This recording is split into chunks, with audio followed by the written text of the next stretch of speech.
quiero darte la bienvenida a cada uno de ustedes, hermanos y amigos que nos acompañan el día de hoy.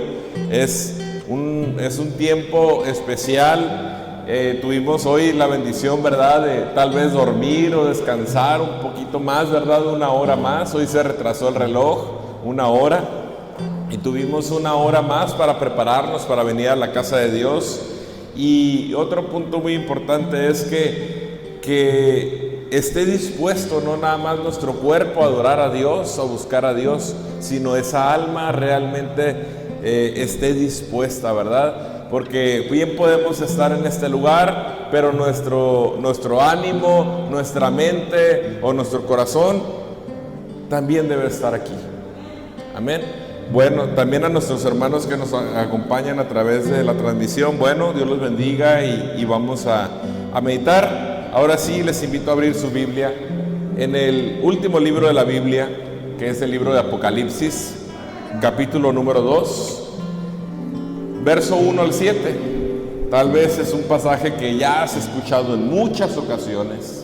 Es un pasaje muy predicado, pero es un pasaje que nos ciñe, que nos da una enseñanza de mucha sabiduría, una enseñanza la cual es de suma importancia que nosotros recibamos. Si ya lo tienes, te invito a ponerte de pie. Repito, el pasaje es capítulo 2, verso 1 al 7 del libro de Apocalipsis. Amén. Si ya lo tienes, bueno, vamos a juntos leer, repito, lo que dice capítulo 2, verso 1 al 7 de Apocalipsis. Dice así: escribe al ángel de la iglesia de Éfeso, el que tiene las 7 estrellas en su diestra, el que anda en medio de los 7 candeleros de oro, dice esto: yo conozco tus obras y tu arduo trabajo y paciencia, y que no puedes soportar a los malos, y has probado a los que se dicen ser apóstoles y no lo son, y los has hallado mentirosos, y has sufrido y has tenido paciencia, y has trabajado arduamente por amor de mi nombre y no has desmayado. Pero tengo contra ti que has dejado tu primer amor. Recuerda, por tanto, de dónde has caído y arrepiéntete y haz las primeras obras, pues si no, vendré pronto a ti y quitaré tu candelero de su lugar, si no te hubieses arrepentido. Pero tienes esto, que aborreces las obras de los nicolaitas, las cuales yo también aborrezco. El que tiene oído, oiga lo que el Espíritu dice al que venciere, le daré a comer del árbol de la vida, el cual está en medio del paraíso de Dios. Amén. Vamos a orar, hermanos, para que Dios se manifieste a través de este mensaje. Padre Celestial, agradecemos cada uno de tus favores, los cuales no merecemos. Gracias primeramente por ese amor, esa paciencia que tienes para con nosotros. En esta tarde anhelamos que tu presencia venga a través de este mensaje.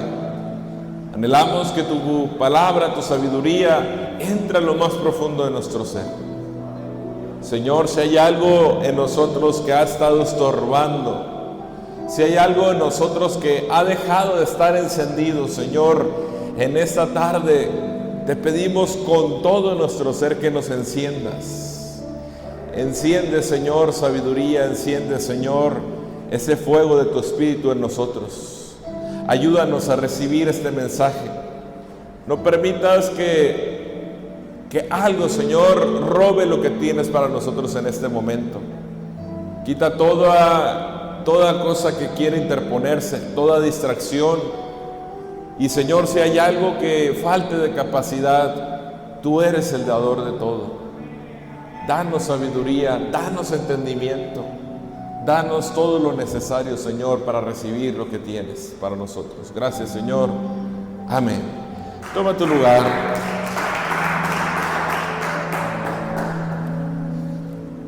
Gloria a Dios. Las cartas que podemos encontrar, o estos libros en la Biblia, bueno, en el Nuevo Testamento, las cartas de los apóstoles, son un tesoro invaluable, ¿verdad?, para nosotros como iglesia. Son un tesoro en el cual nosotros podemos darnos cuenta de cómo Dios obró desde el principio, bueno, desde antes del Nuevo Testamento, desde el principio de la humanidad, pero cómo obró Dios en la iglesia primitiva, cómo Dios usó a grandes hombres y mujeres para hacer una labor importante. Pero estos mensajes que comienza aquí a partir del capítulo número 2, el cual es una carta o un mensaje para la iglesia de Éfeso, un mensaje para la iglesia de Esmirna, otro para Pérgamo, otro para Tiatira, otro para Sardis, otro para Laodicea, otro para Filadelfia. Estos mensajes fueron no solamente un mensaje que iba para una persona, este mensaje iba para todo un pueblo, iba para toda un grupo de gente el cual conocía de Dios. Algunas personas pueden interpretar, ¿verdad?, o han interpretado algunos estudiosos bíblicos que estos mensajes son solamente un simbolismo, ¿verdad?, que es eran un lugar ciertamente físico. Esas iglesias existieron en físico en un momento de la historia de la iglesia primitiva, pero algunos dicen que asemejan a los tiempos en los cuales se ha vivido la iglesia a través de los siglos.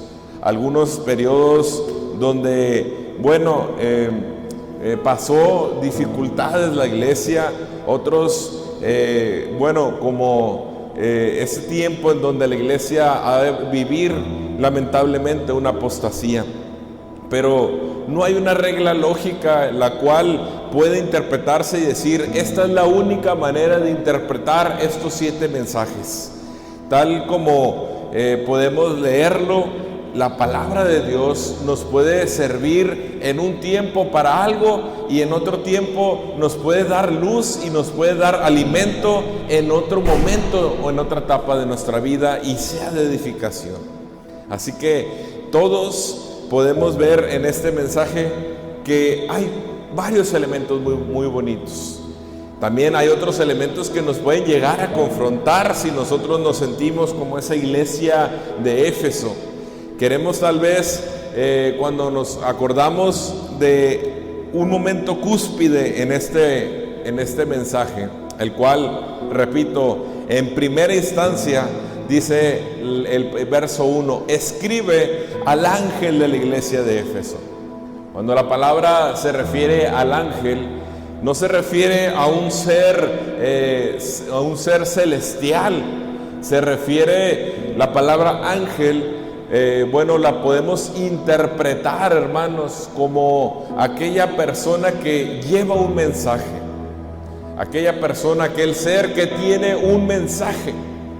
Y al hablarse de escribe al ángel de la iglesia de Éfeso, es decir, al mensajero que está en Éfeso, que está en esa iglesia, es decir, tal vez al que está liderando, tal vez al pastor, tal vez al liderazgo. Sin embargo, hay algo que estaba por decir, algo muy importante.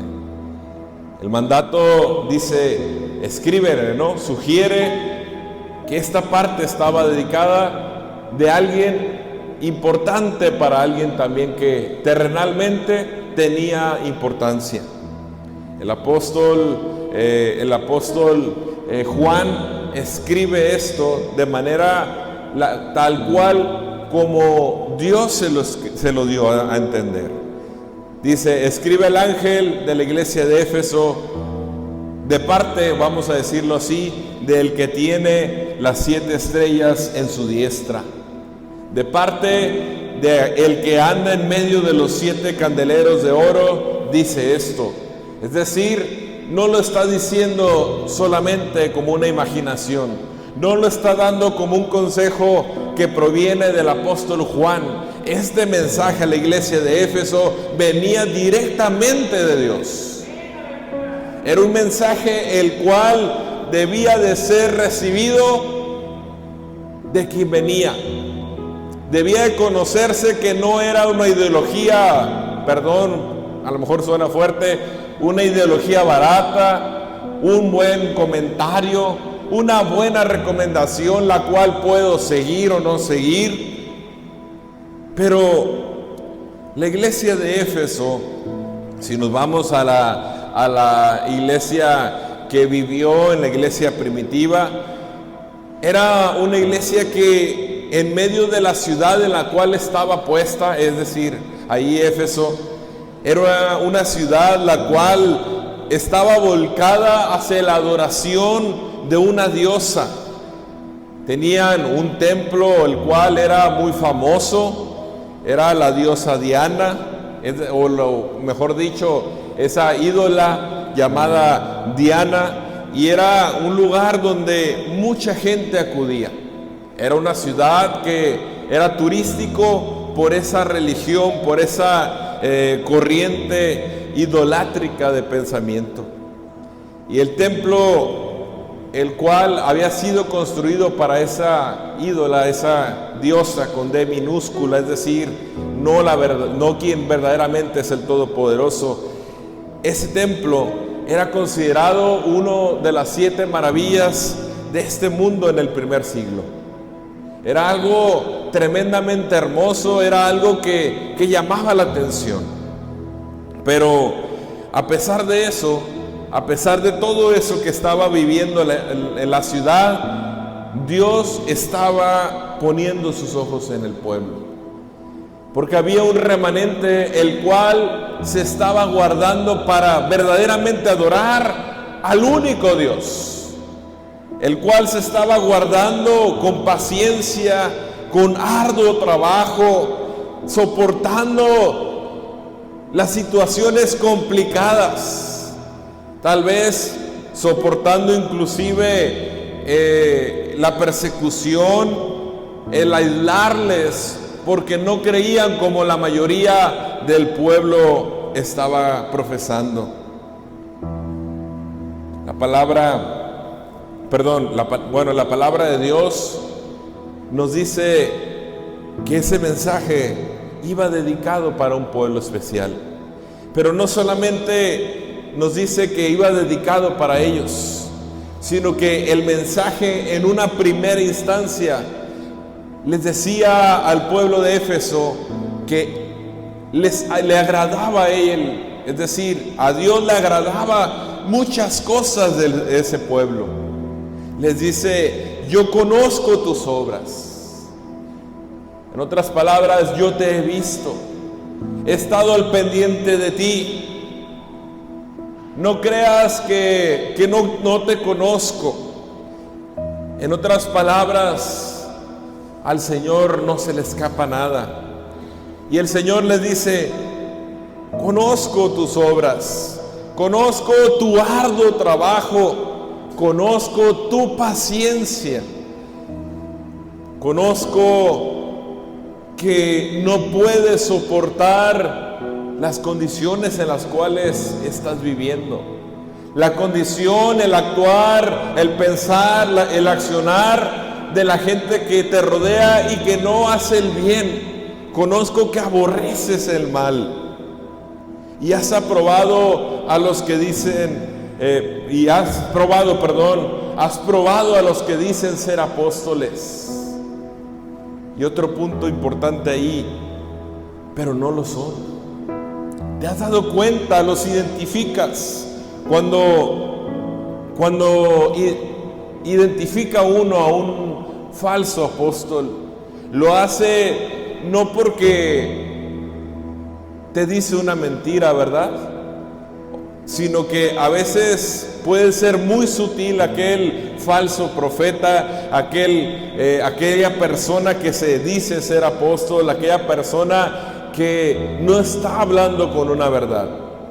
Dice ahí la escritura, ¿verdad?, que los probaron, y esto lo hicieron porque conocían la palabra de Dios, porque habían sido adiestrados, porque tenían una conexión en un principio con Dios. Padre Cristo,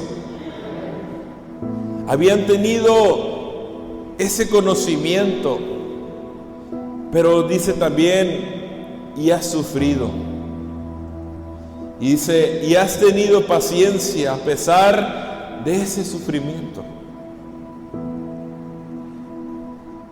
Has trabajado arduamente por amor a mi nombre sin desmayar. Por mucho tiempo nosotros como iglesia tal vez nos pudiésemos haber comparado con esto. La iglesia, había veces que tuvimos que hacer algunas adecuaciones en nuestro rol semanal, ¿verdad? Tuvimos que dejar o de hacer servicios los días miércoles, porque estábamos enfocados en también conducir más personas a Cristo. Y a veces el tiempo de la semana no nos alcanzaba, ¿verdad? Entre los quehaceres también que son importantes del hogar, tal vez del trabajo secular o de la escuela de algunos jóvenes, pero también de ir a la célula a alimentarnos nosotros, pero también llevar a otra persona para ser alimentada. Y sobre todo también venir los domingos a la iglesia. Por otro lado, ese arduo trabajo sin desmayar nos trajo buena recompensa. Pero quiero decirte en este momento que tal vez ese tiempo se ha visto desalentado ese trabajo. Se ha visto coartado nuestro deseo de seguir trabajando.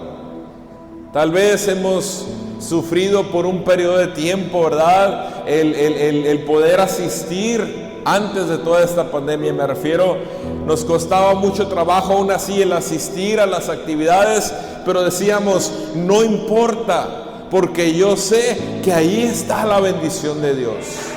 Yo sé que ahí voy a recibir lo que yo necesito, lo que mi alma necesita, pero también lo que tal vez mi amigo, mi amiga, mi familiar necesita, y vale la pena hacerlo. Eso habla entonces de que a pesar de los sufrimientos, a pesar de las adversidades, a pesar de las condiciones que tal vez nuestra sociedad quiera llegar a poner para decirnos, no lo hagas, no sigas buscando a Dios, es pérdida de tiempo, nosotros hemos soportado y hemos tenido paciencia. Pero a raíz de este confinamiento que tuvimos hace unos meses, a raíz de esto, de esta pandemia, creo que dice la palabra, no, por sus frutos conoceréis. Y no me refiero a que la iglesia sea mala, al contrario, somos hijos de Dios, pero podemos de repente ser engañados si no nos damos cuenta, hermanos, que Dios quiere que nosotros nos esforcemos, quiere que nosotros seamos pacientes, pero que hay algo muy importante ahí adelante. No solamente el trabajar arduamente es importante. El trabajar arduamente es únicamente una señal de lo que hay en nosotros.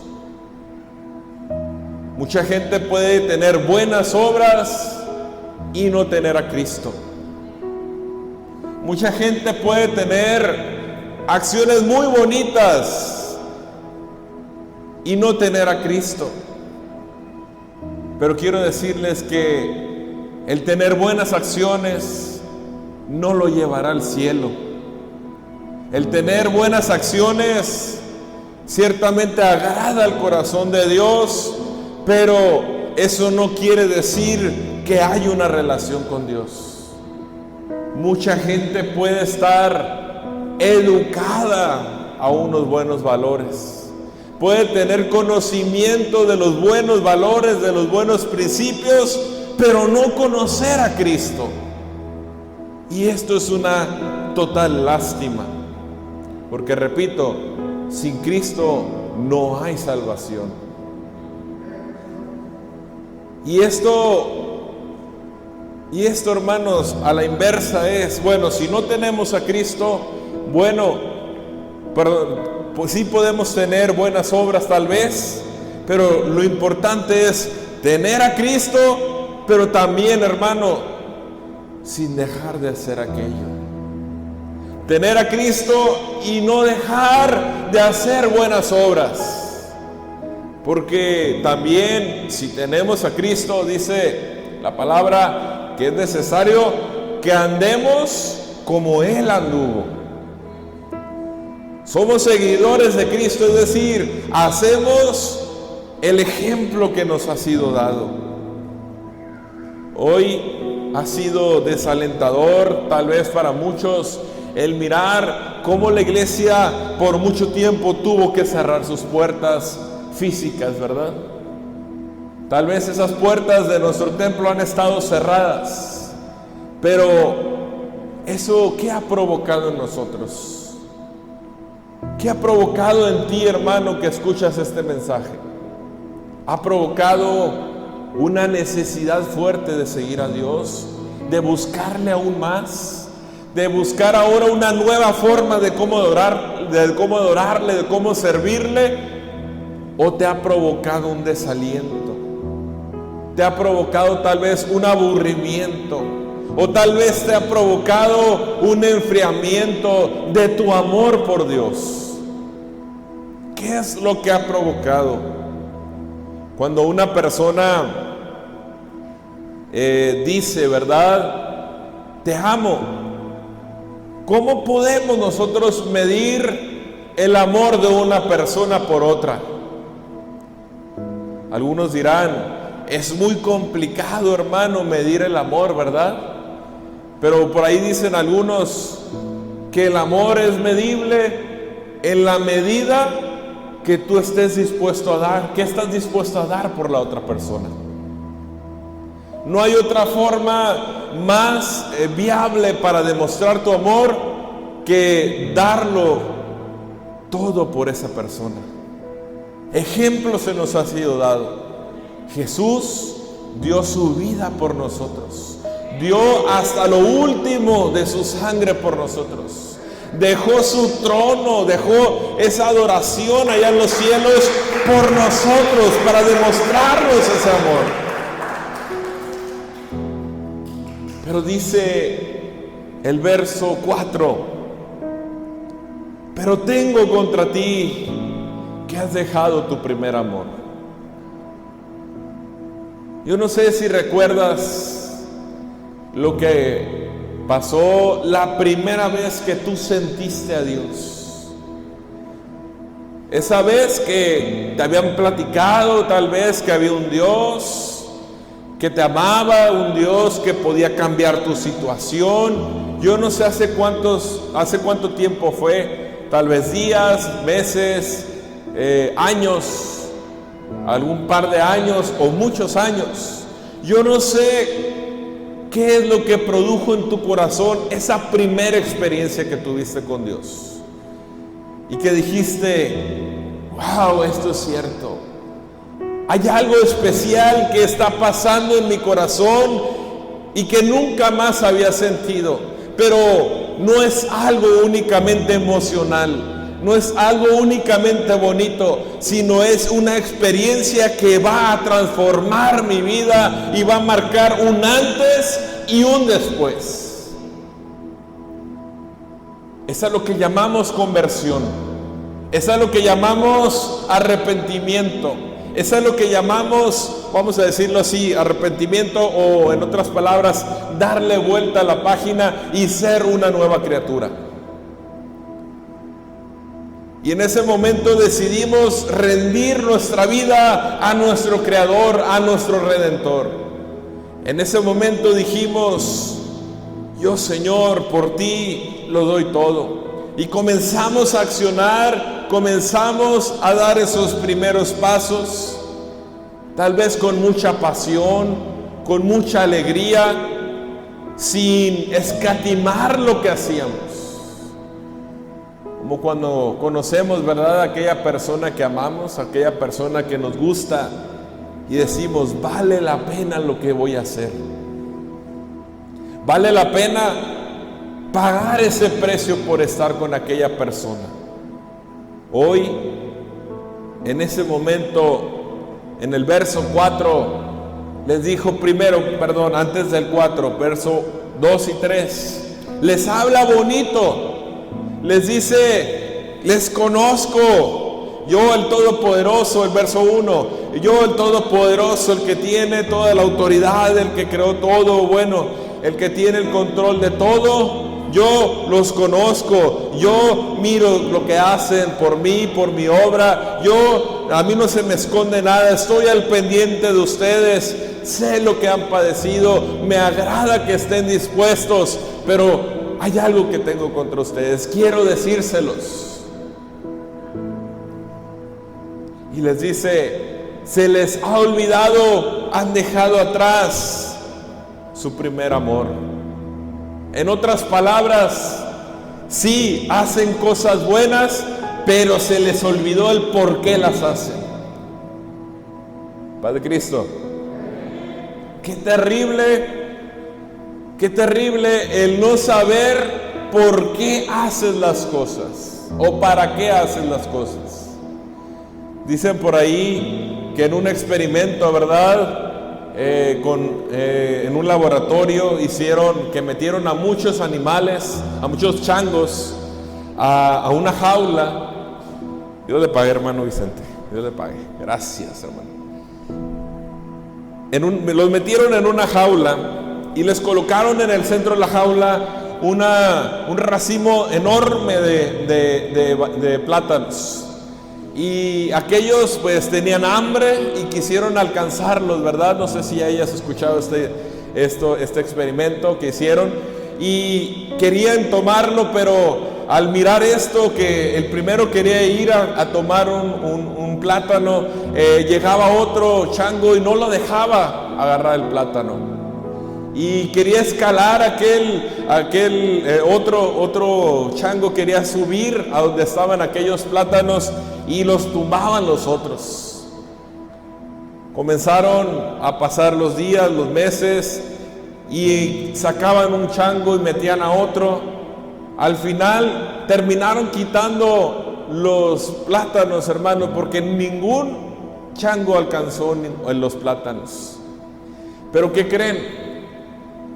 Los changos seguían golpeándose a cada chango que quería subir a aquel lugar, al grado que después los nuevos que entraban ya no sabían ni el por qué estaban golpeando a aquel que trataba de subir. Asimismo, a veces podemos hacer cosas en la iglesia o dejarlas de hacer porque no sabemos el trasfondo para qué las hacemos.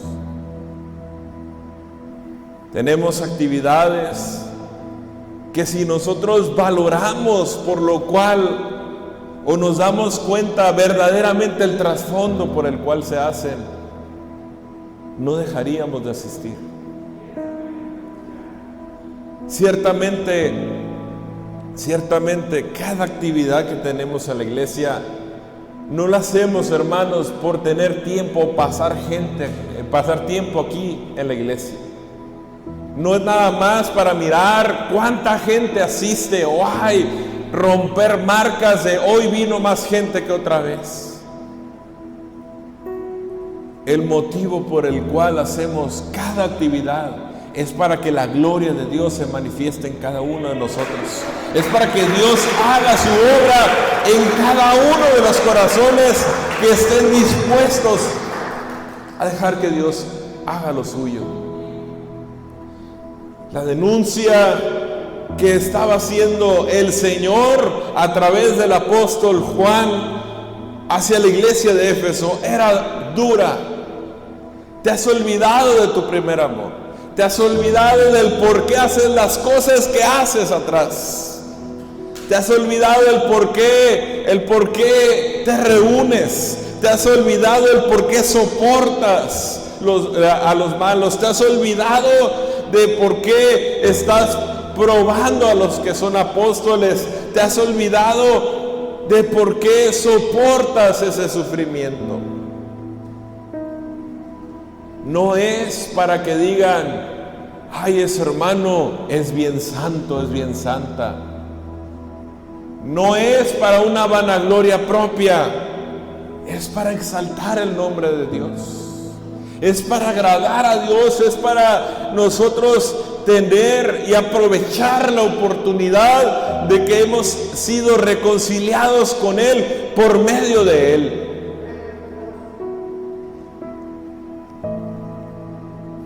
En la medida que nosotros manifestamos nuestro amor, en la medida que nosotros hacemos hasta lo imposible por estar o por hacer o por agradar a una persona, estamos demostrando lo que la amamos, lo que la estimamos. ¿Qué tanto estamos nosotros demostrando en las últimas semanas, en los últimos meses, lo que amamos a Dios? Tal vez digas: hermano, pues yo no me perdí ninguna transmisión de la iglesia, pero ¿qué tanto has estado buscándolo a Dios en intimidad?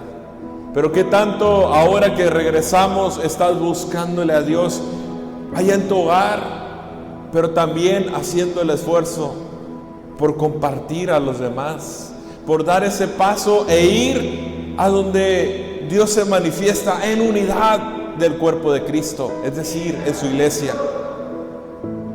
Ellos habían dejado su primer amor.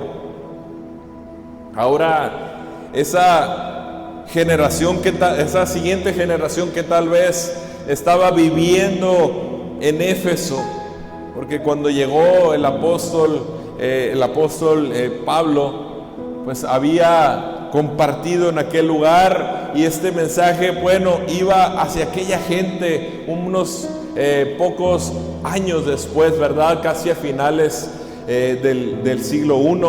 Entonces, esta generación, estamos hablando que era entre 40 a casi 50 años después de su fundación, y esta iglesia, hermano, ciertamente era celosa, ciertamente era alguien que tenía buenos principios, pero les dice el Señor: recuerda, por tanto, de dónde has caído. Es decir, ¿en dónde estabas antes? Recuerda lo que hacías y cómo lo hacías y para quién lo hacías. Y recuerda todo eso y date cuenta que ahora no lo estás haciendo. Date cuenta que ya no estás haciéndolo como antes. Que tal vez lo haces muy parecido y muchos no se han dado cuenta. Tal vez muchos no se han dado cuenta que estás mal, pero date cuenta tú y arrepiéntete. Haz las primeras obras. Haz como lo hacías antes. Y les dice ahí esa exhortación: porque si no, vendré pronto a ti y quitaré tu candelero de su lugar si no te hubieses arrepentido. Al principio qué bonito, ¿verdad? El Señor: yo te conozco, yo estoy contigo, yo te veo. Y decimos: Señor, ven a mí, ven y mírame, Señor, yo te estoy adorando. Pero cuando el Señor escudriña y haya algo malo en nosotros, no se queda con los brazos cruzados, porque el Señor quiere hijos de excelencia.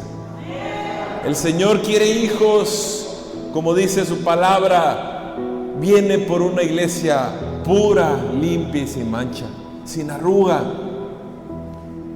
Y si mira alguna arruga, alguna mancha, alguna suciedad en nuestra alma, en nuestro ser, el Señor no nos da una patada y nos corre. El Señor extiende sus brazos de amor y nos dice: arrepiéntete, corrígete. Vuelvo a repetir lo que dice el verso 5. Por tanto, date cuenta de dónde te has caído. De dónde ciertamente te llevé y estabas en un momento muy hermoso viviéndolo. Hacías todo para agradarme, enfocado, poniendo los ojos en mí y no en aquellos que te miran o aquellos que te admiran. La invitación entonces es arrepentirnos, a tener verdaderamente un cambio de actitud, una renovación de nuestro entendimiento, y que esto sea lo suficiente para cambiar entonces nuestra conducta, porque es una urgencia. Es una urgencia.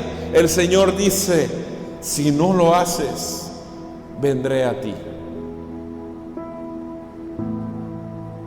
Si no lo haces, vendré a ti. Si no te arrepientes, voy a venir a ti. Es una exhortación. Encontramos esa condición: si no te arrepientes, voy a venir a ti. Quitaré ese candelero. Esto puede tener varias interpretaciones, pero eso puede referirse a cuando el Señor venga por su iglesia, como aquella ilustración de las vírgenes, ¿verdad? Cuando aquellas vírgenes no estaban preparadas y que las lámparas no tenían aceite suficiente. Se han olvidado de ese aceite, de ese amor, y no se proveyeron de lo que realmente necesitaban.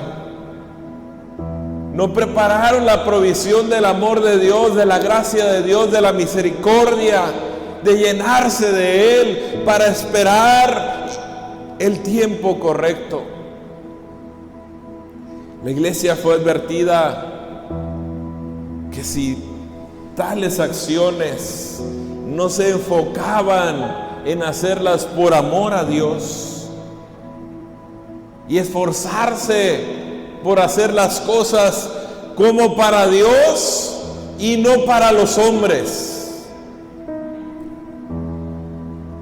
si no se corregía eso, iba a haber algo terrible, ¿verdad? Nuevamente en el verso 6 vuelve un poco a elogiar el Señor y a dar un reconocimiento, pero les dice: ok, arrepiéntete porque te has desenfocado, pero a la vez que te desenfocaste y andas mal, aborreces a los que hacen malas obras. Es decir, dice ahí, pero tienes esto, que aborreces las obras de los nicolaitas. Cuando se refiere a los nicolaitas, 2 veces lo menciona esta frase, los nicolaitas, en el libro de Apocalipsis. A ciencia cierta, no hay una referencia total a lo que es los nicolaitas, pero puede hacerse referencia un poco a lo que es aquellos que sometían al pueblo, aquellos que estaban encima del pueblo y lo estaban gobernando, pero a la vez prohibían que se adorara a Dios. Es decir, no estás de acuerdo o aborreces a aquellos que te impiden el adorar a Dios. No estás de acuerdo con aquellos que deciden alejarse de Dios o darle la espalda a Dios, o aquellos que prohíben o aquellos que denigran a los que adoramos a Dios. Estás en desacuerdo con ellos, los aborreces. Y dice, a los cuales yo también aborrezco.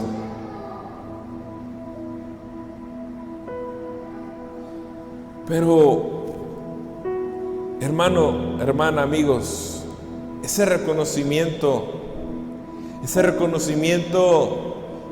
que el Señor estaba dando,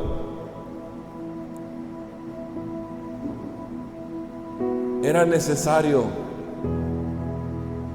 que fuera no solamente persistir en las obras, persistir en la adoración,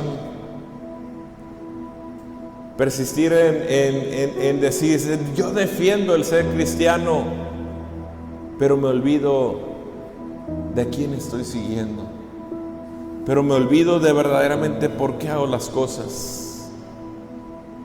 Y hay una promesa al final, ¿verdad?, de este mensaje. Y dice, el que tiene oídos, oiga lo que el Espíritu dice a las iglesias.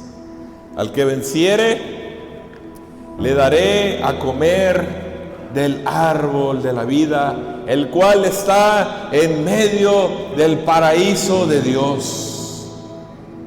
Yo sé, hermano, que nosotros anhelamos estar disfrutando de ese árbol de vida que es nuestro Señor, de ese fruto hermoso, glorioso, que es estar al lado de Él por la eternidad. Yo sé que tú lo anhelas y tal vez lo has soñado, tal vez lo has visualizado y que estás deseoso de que se llegue ese tiempo. Pero para que llegue eso es necesario vencer. Es necesario lo que dice ahí el inicio, escúchalo bien, el inicio del verso 7. Al que venciere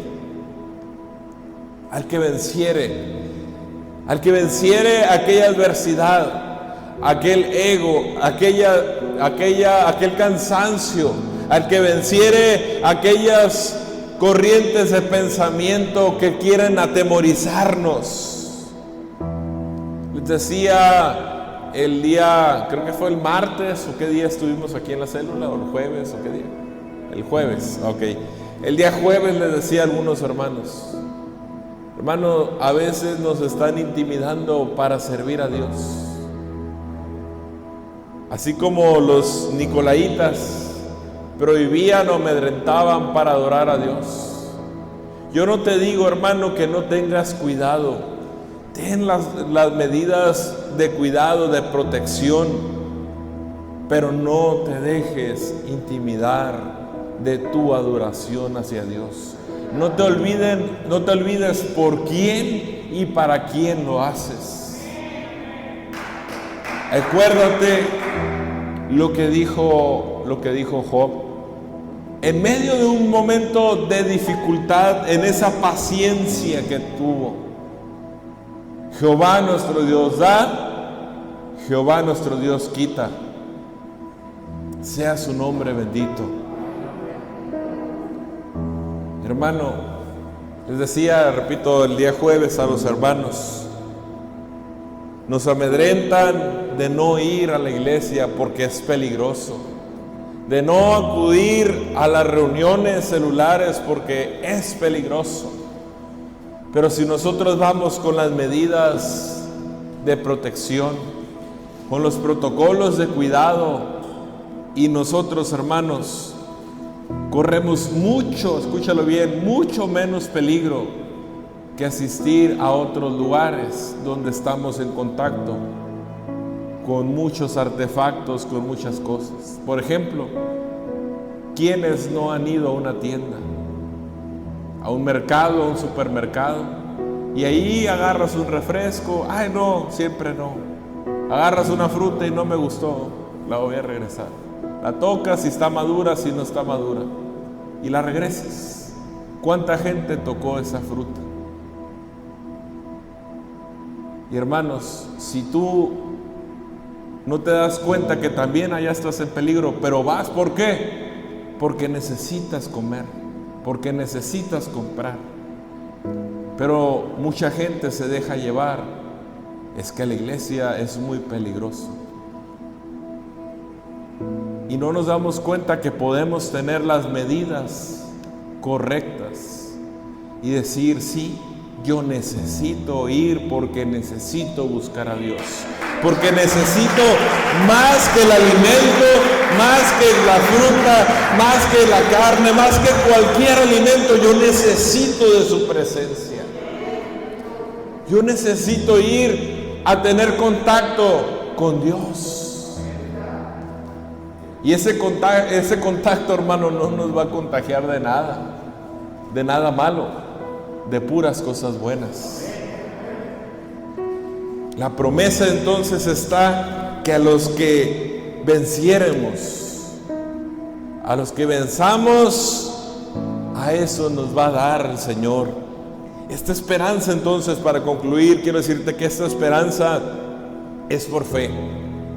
Esta esperanza fluye desde el interior de nosotros, pero eso es cuando amamos a Dios. Eso no está en aquellos que solamente, otra ilustración, decía ahí también que los nicolaitas eran, una ilustración hacia la gente que es convenenciera, que hoy están en un lado porque les conviene, pero al rato están en otro lado porque les conviene. Esta esperanza de fe, este amor que sentimos por Dios, debe de estar firme, debe estar fuerte. Aparentemente esté todo bien o aparentemente esté todo mal, porque nuestra fe nos dice que el Señor nos ama y todas las cosas que pasan en nuestra vida son para bien, y Él tiene el control de nosotros y tiene un proyecto para nosotros, y este es de bendición. Pero es importante deleitarnos, escúchalo bien, deleitarnos cuando también las cosas no están bien, cuando nuestra alma anhela esos momentos de intimidad con Dios. Esforcémonos y miremos, hermano, y estemos dispuestos a hacer todo lo necesario, pero por Él. Hagámoslo por Él. Es decir, no dejando nuestro primer amor, no dejando de lado lo que verdaderamente es importante. No para quedar bien, no, hermanos, para que digan de nosotros cosas bonitas. Quiero invitarte en este momento a ponerte de pie y a decirle a Dios: Señor, no permitas que pase de mí lo que siento por ti. No permitas que comience a diluirse. Si tal vez he empezado, Señor, a menguar en mi esfuerzo, si tal vez he dejado ya inclusive de hacer las buenas obras.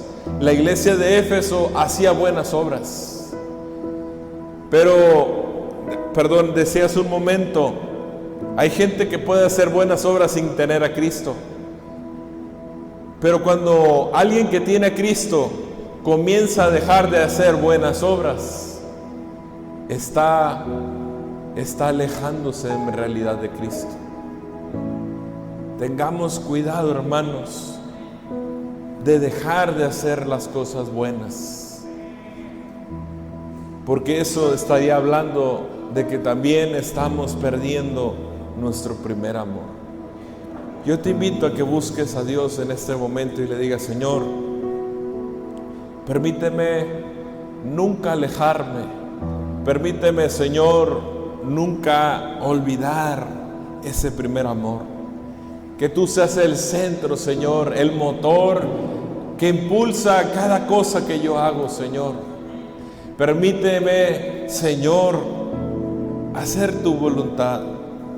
Que si hay algo bueno en mí, que si yo puedo, Señor, hacer obras buenas, que si yo tengo paciencia, que si yo puedo soportar, no puedo soportar, Señor, el pecado y lo aborrezco, y esas malas actitudes, Señor, que denigren tu palabra, Señor, realmente sea por ti. Realmente, Señor, estés viviendo en mi corazón. Habla con Dios en esta tarde.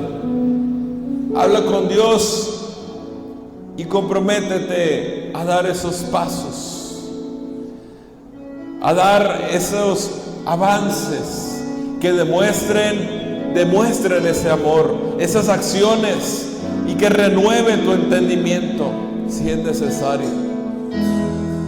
Oh Señor, sabemos que tú conoces esta quinta iglesia. Sabemos que tú has visto nuestro hacer y nuestro no hacer, Señor. Hoy, ven a nosotros. Y si ha sido encontrado, Padre, que nuestro amor se está diluyendo,